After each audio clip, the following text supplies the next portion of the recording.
cerca de 600 anos antes de Cristo, Israel é levado para o cativeiro. Agora tanto o norte como o sul perdeu a liberdade. O projeto ameaçado se tornou escravo de novo. O investimento que Deus fez no berço espiritual, o homem não levou em conta. E Deus poderia desistir. O tempo passa, vem os babilônios, e Deus não desiste, gente. Vem a opressão dos medos e persas sobre o povo de Deus. Aí vem o grego macedônio, através de Alexandre. Aí Deus agora resolve motivar o projeto, trabalhando no berço cultural. Primeiro foi no berço espiritual. Agora Deus usa o poderoso exército de Alexandre para preparar o terreno, porque Israel declinou. O projeto parecia estar sendo destruído. Aí agora Alexandre heleniza todo o contexto. Quando Alexandre diz o contexto histórico, que cada nação que era subalterna a ele mudava o nome original. Agora ele manda sobre Israel. Aí diz a Bíblia, diz a história que Alexandre heleniza todo o mundo, o contexto cultural, e a língua grega se torna a língua oficial do seu império, porque vinha da Grécia. Então agora a preparação para a divulgação de algo novo estava melhor, porque uma língua era conhecida em toda a terra antiga. Com o advento, cerca de 64 anos, quando a dinastia de Davi parecia ter acabado, quando o projeto de Deus parecia ter sido eliminado, aí vem Pompeu, o general romano, conquista a Palestina, e a Palestina agora se torna dominada por Roma. Pela Roma vem o poder político, e Deus usa o poder político na ótica missionária para trazer a paz através da Pax Romana. Agora a paz prevalecia, mas só que Roma era quem mandava. Herodes é mandado para a Palestina para governar de norte a sul com o critério de fidelidade. Os judeus agora tinham que ser fiel a Roma, pagando impostos. E agora, na ótica da política, os sacerdotes se tornaram o vínculo principal entre Roma e a Palestina. Então agora o sumo sacerdote era uma figura política, religiosa e social. A tribo de Levi agora começa a se destacar, porque Roma predominava lá dentro. Diz alguns historiadores que para o sumo sacerdote oficializar as cerimônias, tinha que pedir as vestes e a autoridade a Roma através de um oficial. Para ter culto, precisava pagar impostos daquele culto a Roma. Então aqui começa a eclodir os grupos partidários, querendo ganhar a opinião pública, como os saduceus, fariseus, como os escribas, como os essênios, como os zelotes. Então agora os grupos começam a eclodir, querendo cada um conquistar a opinião pública do povo. E quem predomina? Os saduceus. Porque os saduceus eram um grupo levítico que estavam os maiores poderosos, os mais ricos sacerdotes de Levi. E eles mandavam nisso, porque o sistema é assim: quem tem dinheiro é quem manda, quem tem influência é quem manda. Só que os saduceus, eles eram a elite do judaísmo, e eles oficializavam o culto, e sobre os ombros dele estava a escolha de Deus de manter a chama do amor e da justiça acesa no meio de Israel.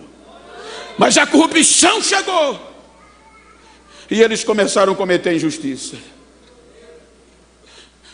Os saduceus, o grupo que mandava, não acreditava na tradição oral. Então para eles não existia espírito, não existia anjo e não existia ressurreição. Os fariseus, o maior e o mais preocupado grupo, o mais ferrenho em condições da pureza, acreditava em anjos e acreditava em espírito e em ressurreição, mas debaixo do poderoso saduceus, eles baixavam a Cristo. Então o toma lá e dá cá começou dentro do projeto. Você quer ser bem sucedido, tem que ser assim, com os homens. A segregação começou. Dos fariseus saíram os escribas, responsáveis para interpretar a lei.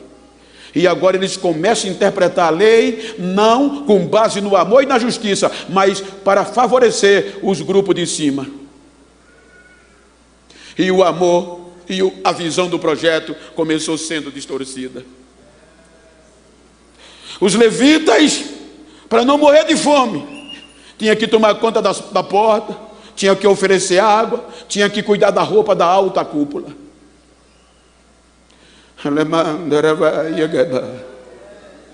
Aí começou a injustiça, gente, e a segregação. Eles começavam a valorizar só o grupo de cima, alto escalão, os saduceus, médio escalão, os fariseus, baixo escalão, escriba e levita. O resto estava abaixo da média. Eles chamavam o resto dos judeus palestinos povo da terra, e na maioria do povo da terra eles descartavam como impróprio, como os impuros e como os pecadores, os próprios judeus. Por exemplo, eles diziam que os analfabetos eram impuros e não tinham direito sagrado, porque eles não sabiam ler, e se não sabiam ler, eles não conheciam a lei, e se não conheciam a lei, eram malditos. Eles diziam que os cobradores de impostos, publicanos, mesmo sendo judeus, eram pecadores e eram impuros e eram ladrões. Eles diziam que o povo de Samaria e o povo do norte não era digno da pureza, porque vivia no meio da mistura gentia, da mistura pagã, e não tinha o direito de orar e de adorar em Jerusalém. Eram impuros. O projeto se corrompeu. O interesse particular começou a mandar em Jerusalém. Começaram a extorquir os pobres com taxas cambiais e impostos absurdos. A casa de Deus, que era o lugar de adoração, o único lugar que tinha, o sistema corrompeu. Em dia, vou parafrasear, em dia de festa, se fosse um congresso como hoje, na época Páscoa, Pentecostes, em vez de o povo vir para adorar e oferecer sacrifício, o sistema fazia o quê? Montava as suas banquinhas com gaiolazinha de pombo, de rolinha, de ovelha, para os mais pobres virem comprar. O problema não estava aí, o problema estava que eles colocavam um preço exorbitante para o pobre poder comprar e eles ter lucro. Quando o projeto parecia estar corrompido e falido, aí Deus, através de Gabriel, vai numa cidade que você não vê no mapa no Antigo Testamento. Não tinha mapa, Nazaré não estava no mapa.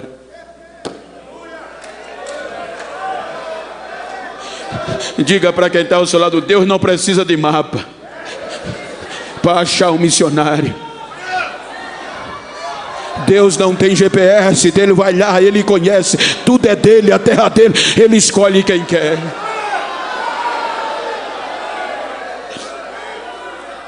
O anjo Gabriel vai a Nazaré, uma das cidades mais humildes da Galileia, e vai na casa de uma adolescente. Salve, salve, agraciada, o Senhor é contigo. Ela se perturbou, nunca tinha ouvido algo semelhante. De onde me vem essa saudação? Gabriel diz: não tenha medo, Maria, sou eu, Gabriel. Eu assisto diante de Deus. Ou seja, Deus me enviou a você para dizer que no teu ventre vai nascer um menino. O nome dele vai ser Jesus, e Deus vai entregar a ele o trono de Davi seu pai, e o seu reino vai ser eterno, e a casa de Jacó vai reinar eternamente sobre ele. Mas como acontecerá isso? Eu não conheço varão algum. Se preocupa não, Maria, a sombra do Espírito Santo vai vir sobre você, e o ente santo que for gerado em você vai ser chamado Filho do Altíssimo, vai ser chamado Emanuel, poderoso, Ele está vindo.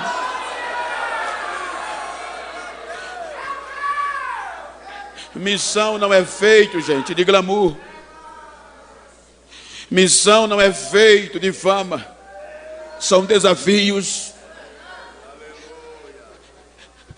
O desafio missionário que Maria recebeu é quase na ótica humana inconcebível. A proposta de Deus através de Gabriel era para ela colocar em risco a própria vida. Como eu vou aparecer grávida? Se eu aparecer grávida, a lei vai me matar.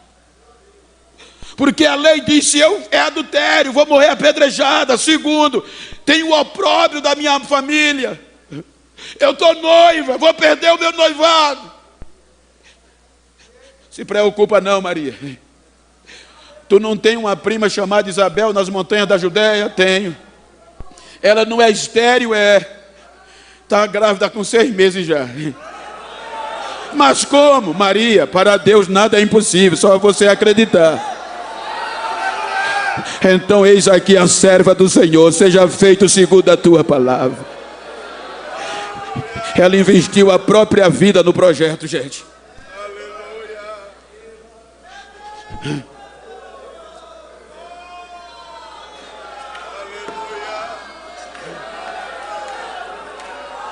Ela investiu a própria vida, investiu o seu futuro, colocou na mão de Deus. Eu estou aqui, Senhor. Mas como ser humano, como eu vou ter certeza que foi Ele que me chamou? Quando Gabriel se ausenta, a mente como ser humano começa a rodar. Como eu vou saber qual era o ponto inicial? Eu vou ver se é verdade, se a barriga de Isabel está grande. Se ela estiver grávida, foi Ele que me chamou. Então não demora muito, ela empreende uma viagem de Nazaré para a Judéia, vai para as montanhas, com o objetivo de quê? Ver se Isabel estava grávida. A dúvida permeia, gente, somos seres humanos. A Bíblia diz que ela nem entra na casa, vamos partir do pressuposto. A Bíblia diz que quando Isabel viu a sua saudação, isso implica dizer, quando ela chegou na casa, que, parafraseando, bate palma, e do lado de fora, sem ver Isabel, grita, Shalom Isabel, sou eu Maria. Ela nem viu Isabel, Isabel já começa a pipocar dentro de casa. Que alegria minha é esta, de vir me visitar a mãe do meu Senhor. Bendito é o fruto que está no teu ventre, e bendita é você entre as mulheres, e toda a geração vai te dizer, feliz tu és. Ou seja, João Batista já começou a pular, ela nem viu, foi Deus que me chamou, agora eu não abro mão, foi Ele, vai dar certo.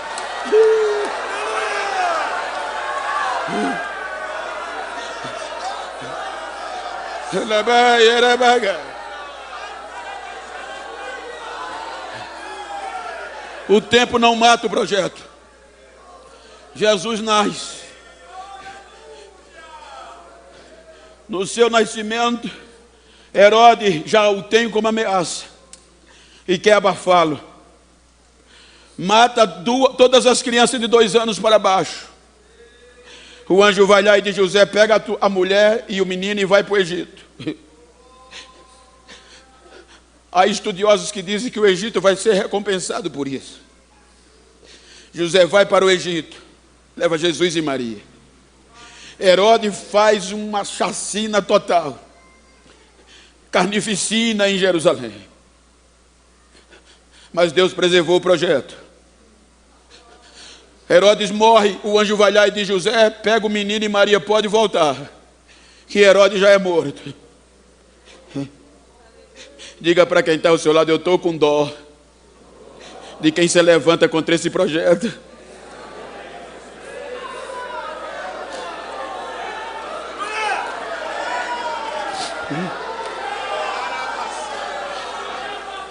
Ele vem para Nazaré. Até os 12 anos no anonimato.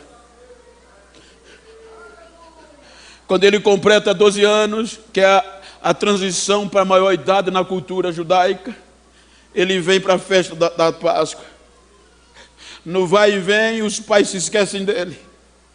Quando lembra, voltam para o procurá-lo.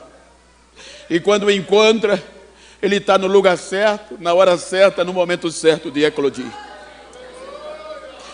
Era aquele momento que a tradição dizia que os jovens, ao passar de idade, eles eram sabatinados pelos representantes da cúpula, os escribas. Eles montavam a mesa, parafraseando, e uma criança de 12 anos se posicionava de frente. E a ótica era, eles vão perguntar acerca da lei. E conforme o desenvolvimento daquela criança, no conhecimento da lei, era um espetáculo. Porque se o menino fosse bem na lei e de conhecimento, os escribas já pegavam logo os mestres e já o tornavam discípulos dele. Ou seja, elite do judaísmo. Para quê? Para disseminar nele a mesma linhagem, a mesma corrupção do sistema. Então eles escolhiam como chamar, como Riel e outros que eram top dos mestres na época. Aquele menino é bom, já chegava lá, você vai ser meu discípulo, você vai aprender comigo. E a função do discípulo era ser igual ao mestre ou maior do que ele. Era disseminar a visão e o jugo do mestre. O jugo era o contexto do conhecimento e dos ensinos de cada mestre. Aí Jesus naquele dia deu um show de Bíblia. A Bíblia diz que quando os escribas perguntavam uma pergunta a ele, ele na lata respondia. E além de responder correto, ainda interpretava o texto. Os doutores caíam o queixo e diziam, que menino é esse? De onde ele é? Pela ótica, era para os escribas ir lá e dizer, esse é meu. Mas quando perguntaram, com tanto conhecimento, com tanta sabedoria, ele é de onde? É do norte, é de Nazaré. Abafa. Tem futuro não. Passa 17 anos esquecido, sem registros, sem história.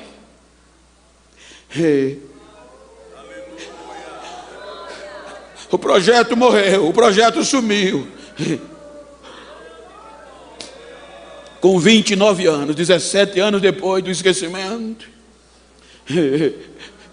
ele vem do norte para o sul e vai para o Rio Jordão. E estava acontecendo uma festa de batismo naquele dia. E o pastor João Batista estava brabo. Olhava para as pessoas que se arrependiam. Aquele soldado romano vinha se batizar. João Batista estava tão brabo naquele dia que dizia, raça de víbora, quem ensinou vocês a fugir da ira que vem? Arrependei-vos, porque o machado já está posto à raiz da árvore. Vocês vão ter que dar fruto, porque se não der fruto, vai ser cortado e jogado fora. Daqui a pouco, João Batista para. Ele começa a sentir a mesma alegria que sentiu no ventre de Isabel. Tem algo diferente, está chegando coisa nova. Quando ele sente, ele para e começa a gritar, eis o Cordeiro de Deus, ele está aqui, ele chegou, ele está entre nós.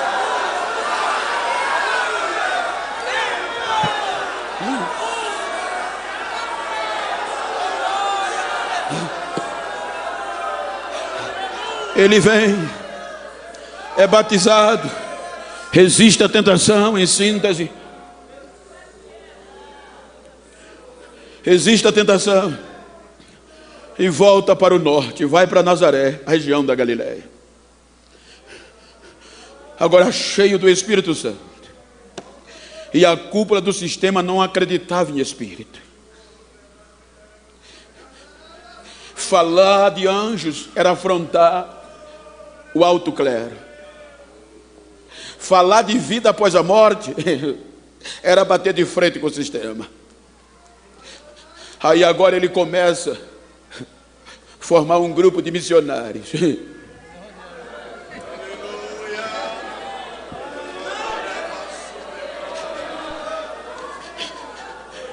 Eu vou ser bem grosso, mas no bom sentido. Escute, entenda o que eu estou dizendo. Nada ao contrário, muito pelo contrário. Mas como o povo da elite estava corrompido e perdeu a visão da justiça e do amor,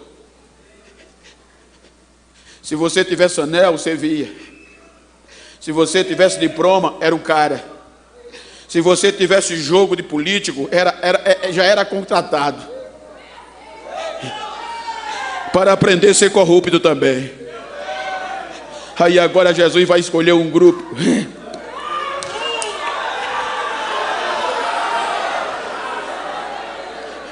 Que segundo os psiquiatras, os psicólogos dizem que ninguém acreditaria nesse grupo.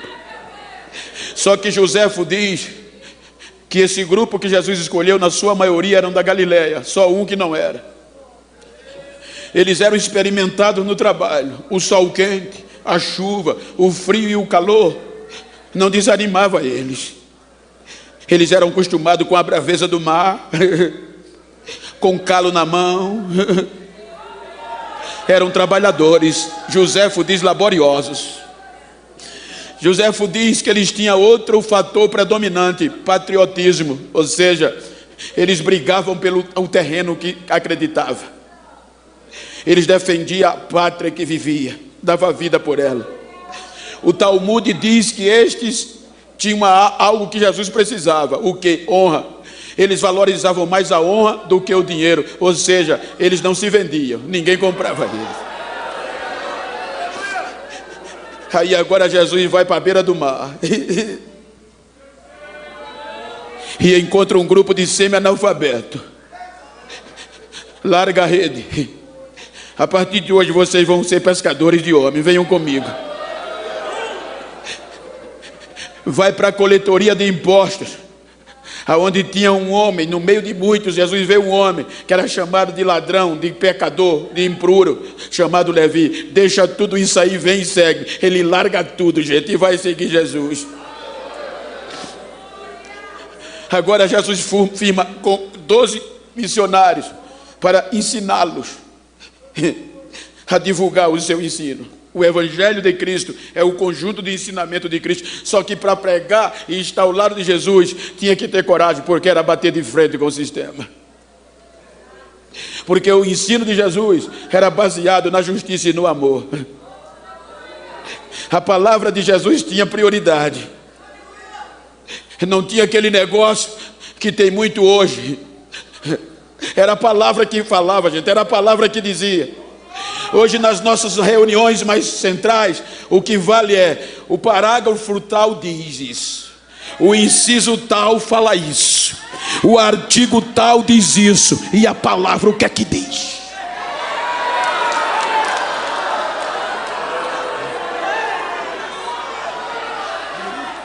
Mas a palavra vai bater de frente. Ela sempre bateu e sempre venceu. Quando dá prioridade à palavra, tem batismo, tem cura, tem renovação, tem culto animado, tem culto fervoroso.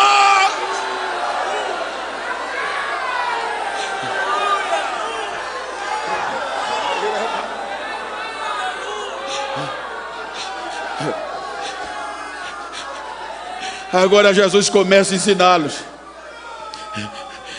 E a revolução vai acontecer. O projeto chegou, gente. Agora Jesus começa pelo interior. Ô gente, ô missionário, reclama não do campo que tu tá. Se Jesus está, vai dar certo. A primeira aprendizado do discípulo foi em Caná da Galileia, numa festa de pobre, que até o vinho acabou. Mas foi lá que tudo começou. Quando o mestre experimentou o vinho, disse: meu Deus, deixaram o melhor para o final. Nunca vi isso na minha vida. Mas não, foi Jesus que estava lá. A notícia se espalha vindo do norte. No outro dia, Cafarnaum, a Galileia ficou sabendo, e a Bíblia diz que começaram a espalhar.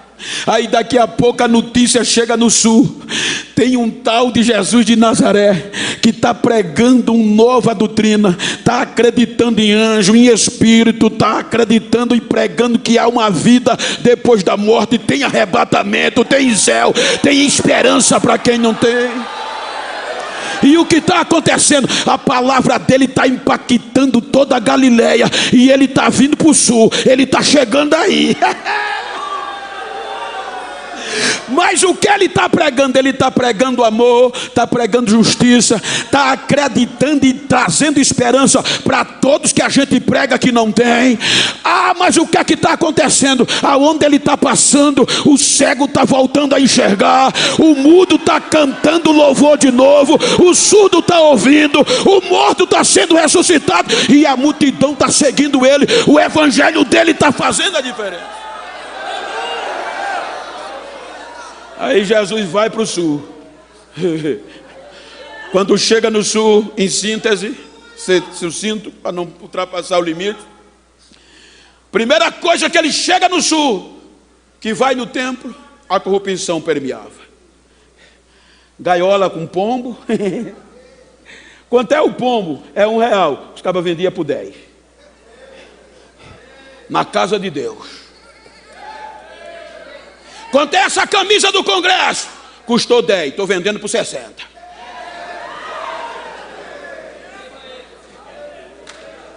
Ele pega o chicote, começa a meter o chicote para cima, virar mesa de câmbio, virar mesa disso, daquilo, soltar o pombo, soltar a rolinha, e ainda gritou: a casa do meu pai é casa de oração, vocês estão fazendo dela centro comercial, covil de ladrão.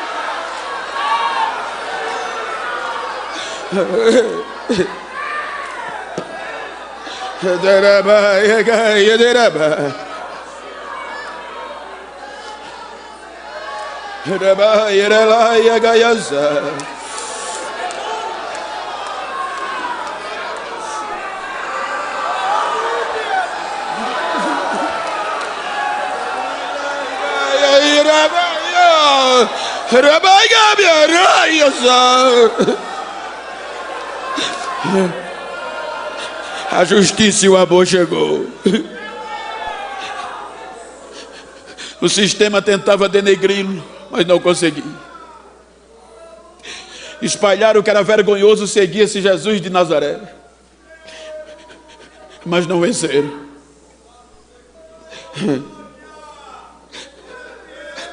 99% dos que seguiam Jesus era só ralé. Quem olhava não acreditava, isso não vai dar certo não. Ex-prostituta, ex-aleijado, ex-cego, analfabeto no meio, vai não, viu?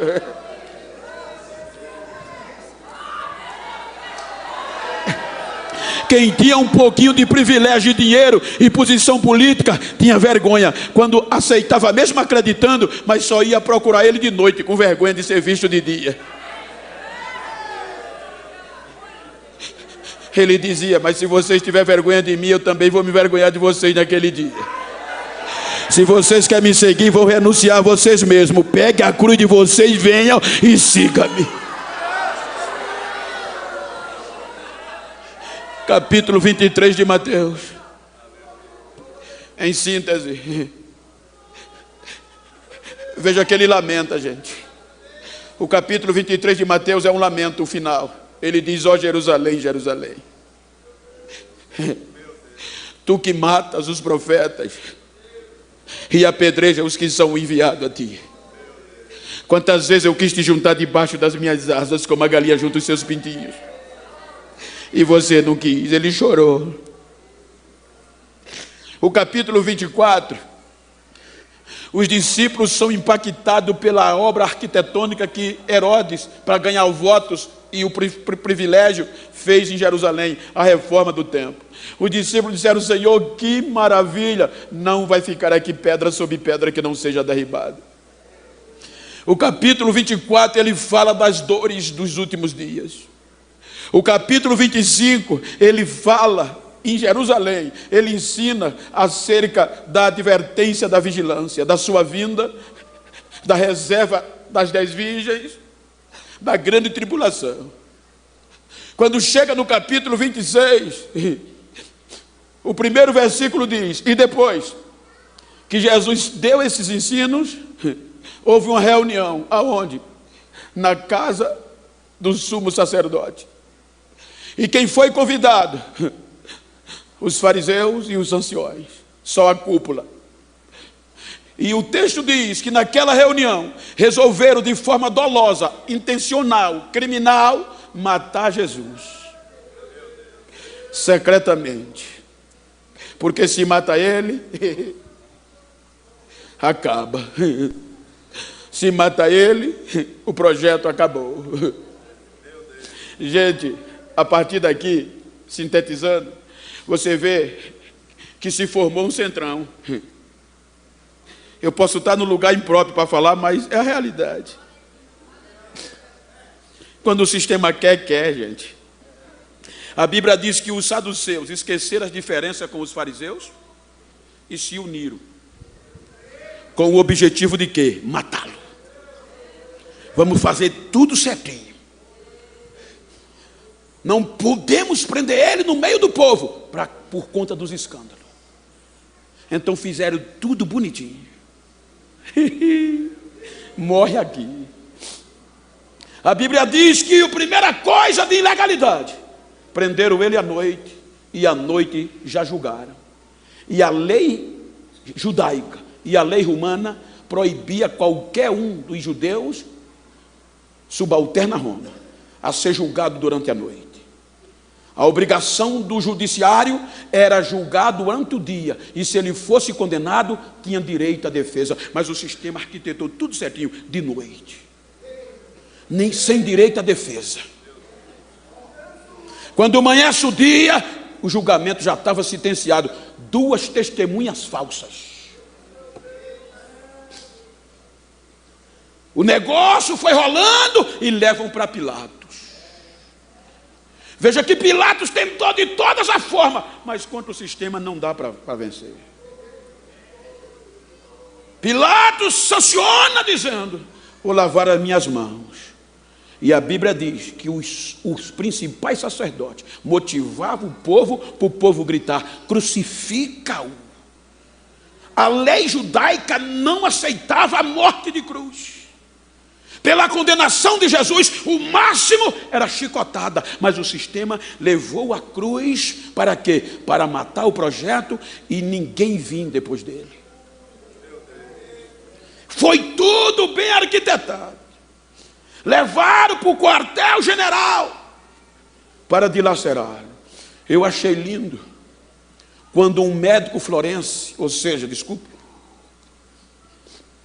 um médico que faz autópsia investigativa criminal, chamado José Antônio Laurenti, ele foi procurado num período de muito questionamento deste tópico, ressurreição, morte e vida de Jesus, naquele filme que fez sucesso. E ele escreveu para a revista El Del Mundo, uma revista católica bem conservadora. E ele foi convidado para trazer a realidade no texto bíblico e histórica, o que verdadeiramente foi a causa da morte de Jesus. Então, o que eu achei lindo é que ele fez uma autópsia criminal de uma pessoa florense, de uma pessoa de 30 a 35 anos, conforme o relato, que Jesus tinha 33. E era função desta medicina descobrir se a causa da morte foi homicídio, foi suicídio ou foi criminal. Então ele diz que se observasse aquele corpo de Jesus, com base nos dados bíblicos e históricos, em uma autópsia, a primeira coisa, eles analisam 3 partes: crânio, abdômen e tórax. Ele diz que começando pelo tórax, o massacre foi tão grande, que dava para perceber no crânio de Jesus perfurações pequenas, mas profundas, causadas pela coroa de espinhos. Aquelas perfurações eram tão profundas que causavam hemorragias no crânio. Ele disse que quando foi para o tórax, para o abdômen, não dava para acreditar. O massacre foi tão grande que ele disse que dava para descobrir perfurações no fígado, nos rins, no pericárdio, a membrana que envolve o coração. Quando eles enfinharam a espada e, além de transpassar, ainda puxaram de volta, rasgando tudo. Hematomas nos joelhos e nas mãos. Fizeram tudo certinho para tudo acabar ali.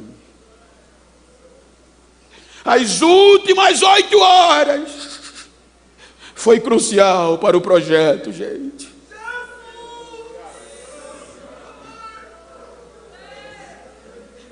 Por isso, o que a gente sofre hoje por esse evangelho não é nada diante do que foi acontecido. Diga para quem está ao seu lado: depois desse congresso, eu vou aguentar mais pancada. Não vou desistir, não.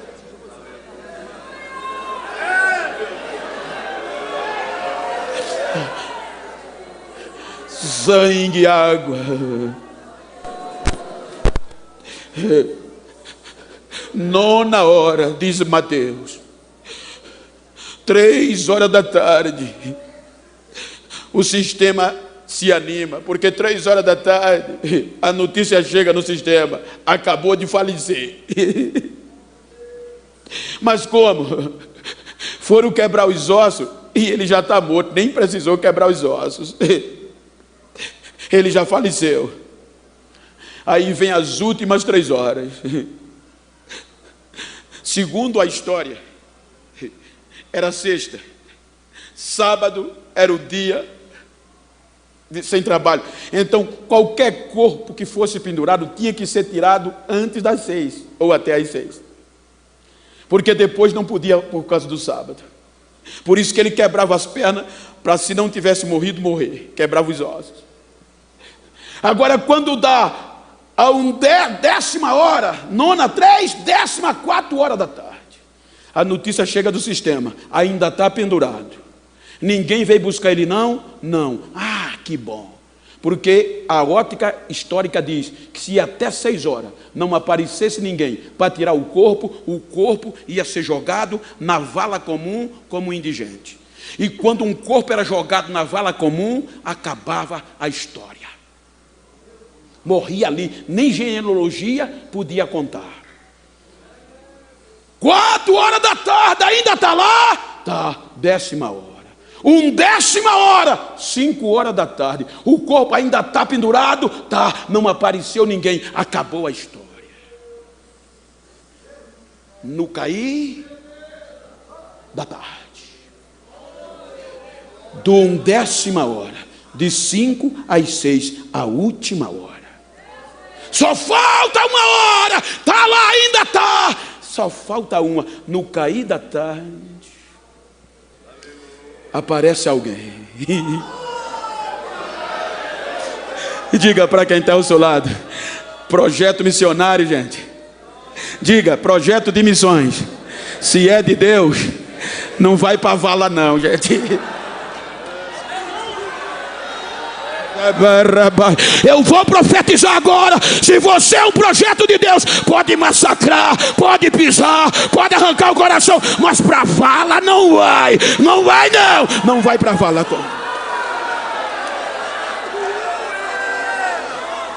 Mas o tempo está terminando. Se for possível, Deus entra nos acréscimos. Deus faz o sol parar, mas não vai não. Não vai para a vala. No cair da tarde, quem é que aparece? E quem era José de Arimateia? Primeiro adjetivo: um homem rico. Não era fraco não. No cair da tarde, José vai a quem? Era senador da República. Ele vai direto para Pôncio Pilatos com um requerimento. Que você quer, Zé? Chamar Zé, como nordestino. Eu quero o corpo daquele homem que está no meio.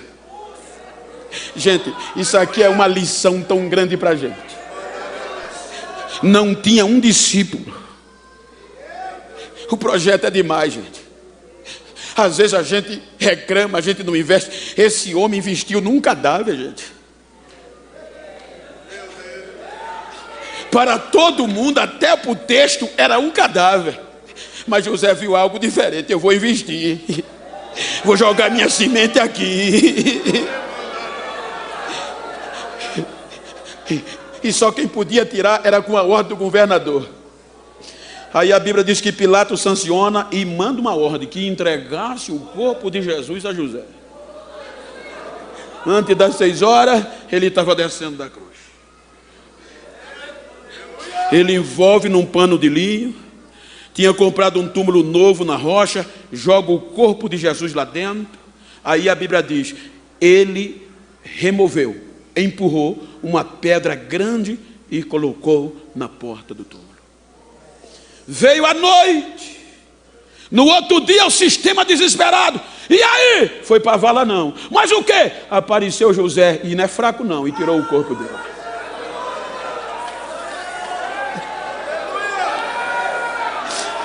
Está no túmulo.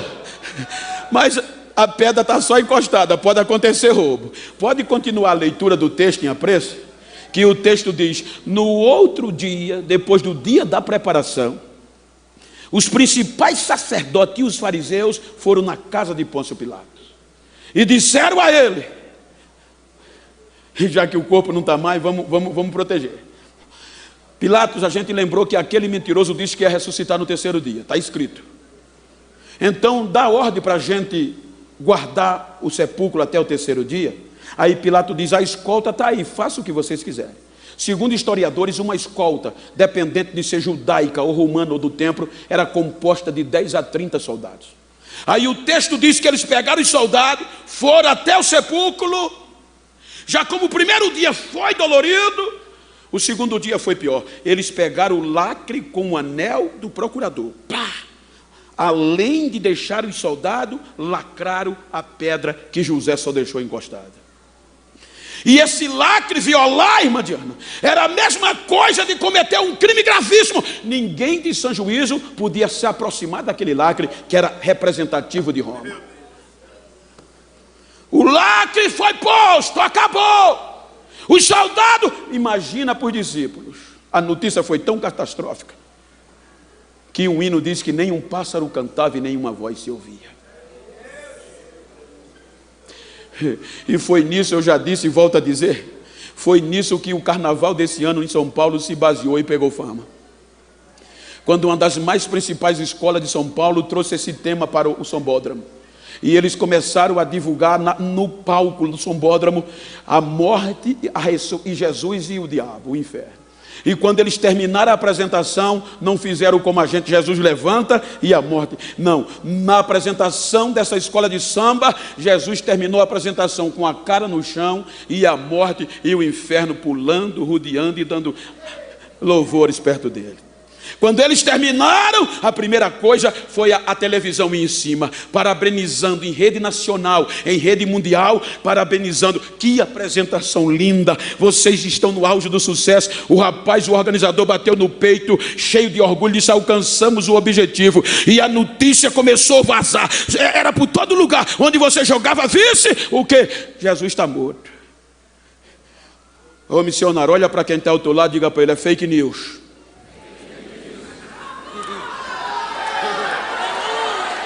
É fake, é fake, porque no terceiro dia, ainda de manhã, Deus resolveu quebrar o lacre, Deus resolveu quebrar e revolver a porta. No outro dia de manhã, último dia, Maria Madalena e a outra Maria vai ao sepulcro. Quando chega lá, a pedra estava revolvida, o lacre quebrado, os soldados, toda a escolta como tinha morrido, desmaiado, e 2 varões com aspecto de relâmpago apareceram. Vocês estão procurando quem? O nosso mestre Jesus. Ele não está mais aqui, ele já voltou a viver, ele já ressuscitou, ele voltou a viver.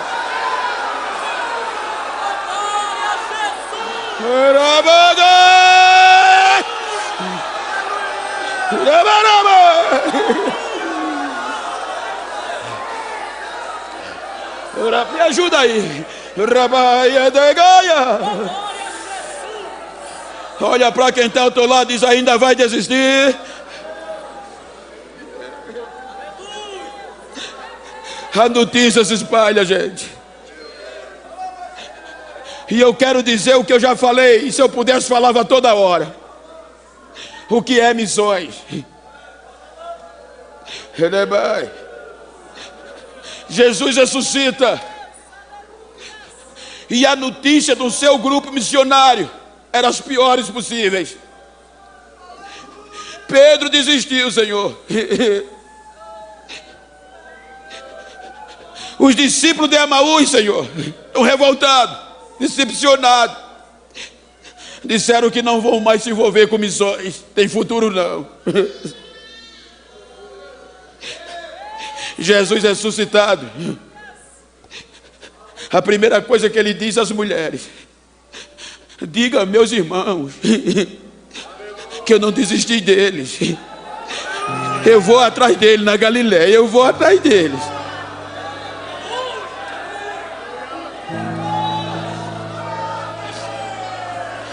Jesus ressuscitado. Ele coloca o pé na poeira de novo. Ele percebe que 2 missionários, tristes, desanimados, de Emaús, desistiram do projeto. A decepção, a frustração, a pressão psicológica, arrumaram as malas e disseram: vamos voltar para casa, desistir disso, tem futuro não. E a Bíblia diz que eles voltavam pelo caminho para Emaús, reclamando, falando e discutindo acerca do assunto. Aí Jesus entra na conversa no meio, coloca o pé na estrada de novo e diz: vocês estão conversando sobre o quê? Por acaso tu és o único que não sabe das coisas que aconteceram nos últimos dias? Quais? Sobre Jesus Nazareno, um homem poderoso em obras, em palavras, usado por Deus. Olha o que é que eles dizem: como os nossos sacerdotes mataram ele. Se bem que algumas mulheres que andavam com a gente disseram que ele ressuscitou, mas ponto.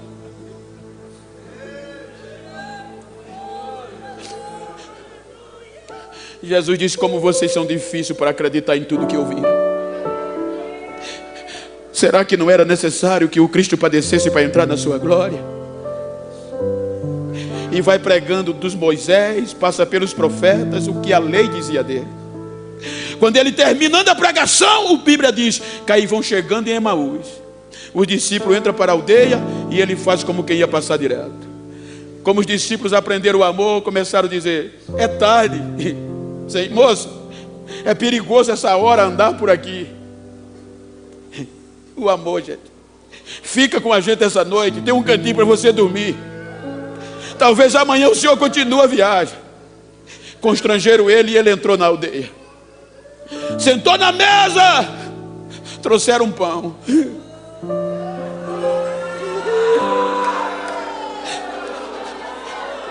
No partir do pão, os olhos se abrem. No partir do pão, eles são renovados, reconhecem, olha um para o outro e diz: é o mestre, é o mestre. Quando olha para frente ele não está mais. Por isso que quando ele falava, o nosso coração queimava, o nosso coração ardia. Perderam o medo na mesma hora, durante a noite. Não tiveram mais medo do sistema, não tiveram mais medo dos ladrões. Arrumaram a mala e voltaram para o campo missionário. Voltaram para Jerusalém e já chegaram dizendo: ele está vivo, ele foi atrás de nós, ele está vivo, ele está vivo. Desistir jamais.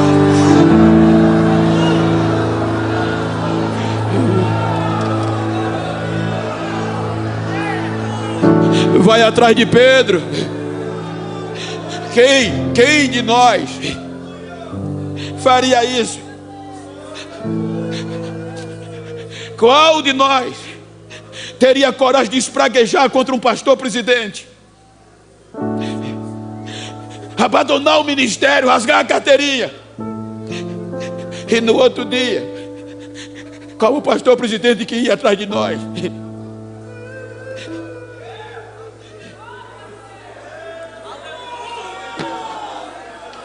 Porque não adianta só fazer congresso, gente. Não adianta. Missão não é missão sem justiça e amor. Foi isso que ele restabeleceu. Antes dele ir, ele fez o único pedido, Pai. Ele fez um requerimento: Pai, eu estou indo para o Senhor, mas eu quero fazer um requerimento. Qual, filho? Assim como eu sou um no Senhor,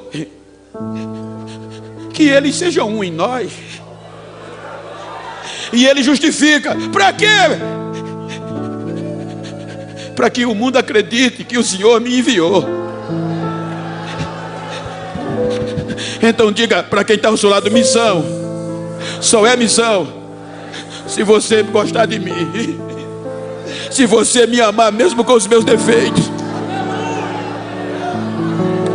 A gente está acostumado a pregar, a gente entre aspas, bem verdade, a pregar, fazer congresso, culto de desviado. Não no caso aqui, estou falando de uma forma específica. Mas você sabe que não é fácil ser crente na conjuntura atual. Tem gente aqui com 30, 40, 50 anos de fé, ou até mais, e você sabe quanto você rala para estar aqui. Mas você não é super crente.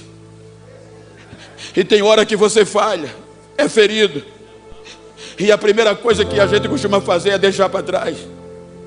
Eu conheço lugares que os crentes são proibidos de dar a paz do Senhor e de falar com quem foi ferido. Serve mais não.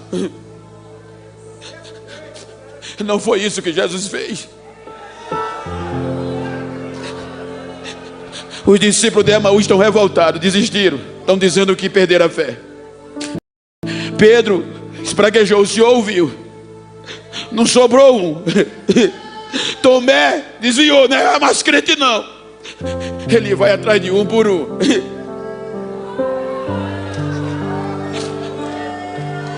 Uma das lições que eu mais guardo na vida e digo sempre é que eu aprendi com um sargento americano. Eu parabenizei a eles pela coragem que eles têm na guerra. Ele disse: Geno, aquilo é fácil, porque o segredo está no alistamento. Mas como? Quando a gente resolve se alistar no exército americano, a gente já morreu ali. O que vinha é lucro. E o treinamento, Geno, é que é duro, é mais duro do que a guerra. Nós somos treinados para dar a vida pela pátria e pelo companheiro. Nós somos treinados para não deixar um companheiro para trás. Ele disse para você ver, tem hora que a gente está no campo de batalha e algum companheiro pisa no campo minado e a bomba explode. Quando a bomba explode, joga ele para cima, já cai sem as pernas e sem o braço. A gente diz: não presta mais não. Mas a preparação nos ensinou: ainda está respirando, tá? Coloca no ombro.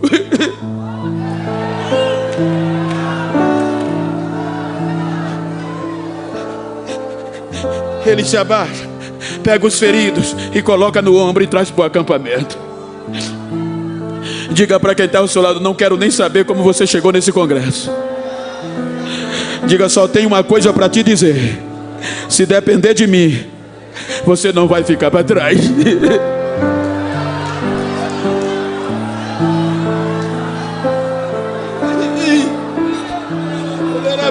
Eu sei. Fique de pé, por favor.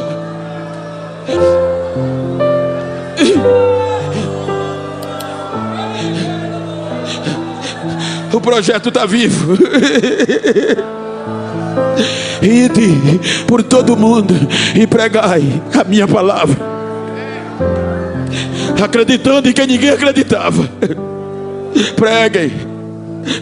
Se você está perto de uma pessoa do mesmo sexo, íntima, me ajuda aqui, companheiro, vira para ele assim, com todo o respeito ético.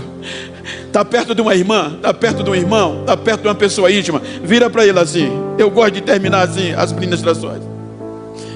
Diga para ele: quero nem saber se você chegou ferido, querendo desistir.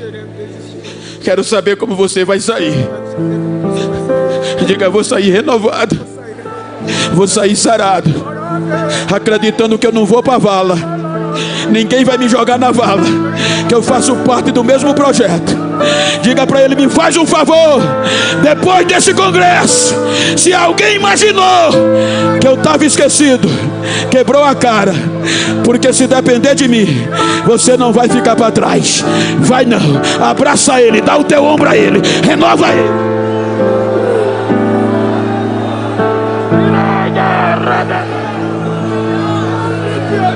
Abraça ele, Chora um pouquinho com ela, chora um pouquinho com ele. Talvez ele queira aqui chegando a desistir. Talvez ele chegou aqui querendo parar. Talvez ela queria parar. Você não vai parar. Não vai pra vala. O projeto está vivo. O projeto está vivo.